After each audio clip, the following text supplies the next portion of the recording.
Well, there's no question this is a huge moment for the Labour Party. Jeremy Corbyn has been a Labour MP for 40 years. He's a former leader just a few years ago, so Kier Starmer was calling him a friend. He campaigned for him to be Prime Minister. Well, now they are severing ties, saying he's not even fit to stand for the party at the next general election. So a big moment. In the end, the motion passed reasonably easily here at Labour's headquarters. It was the NEC, the ruling body, that voted on it. In the end, it was 22-12.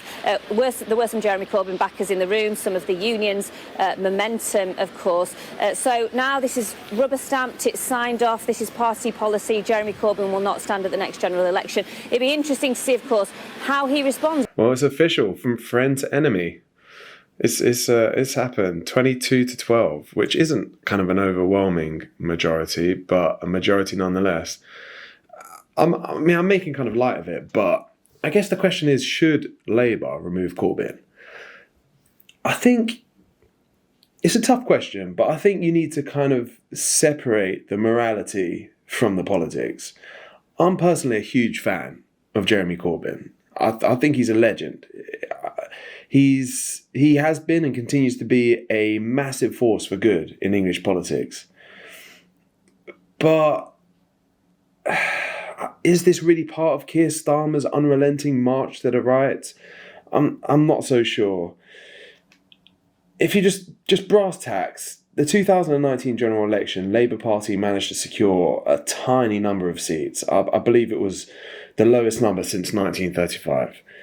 Granted, there were loads of other forces at play.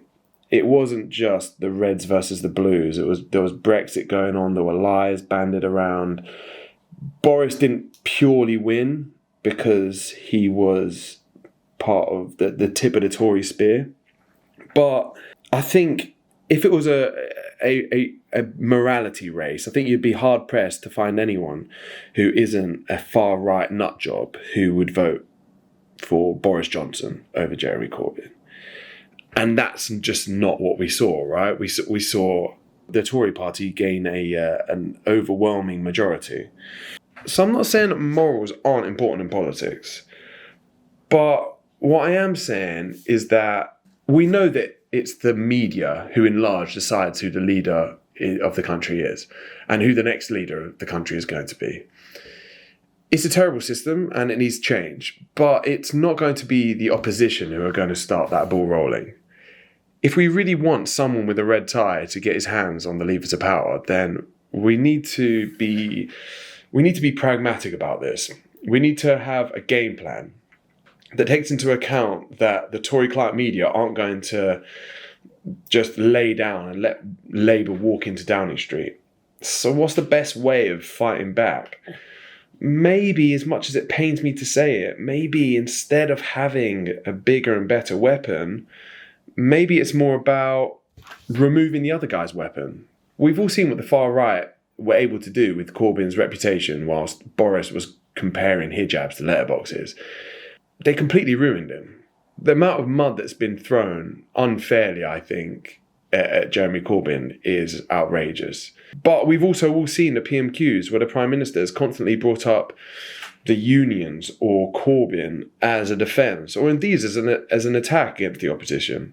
I guess we've got to ask ourselves, what if the leader of the Labour Party, who obviously represents the Labour Party now, what if they didn't stand on picket lines with unions? What if they removed Corbyn from the party? Is it possible to not only win the next election, but also win with a majority?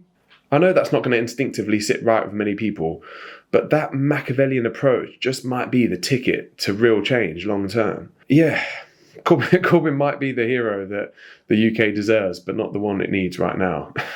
So we will hunt him.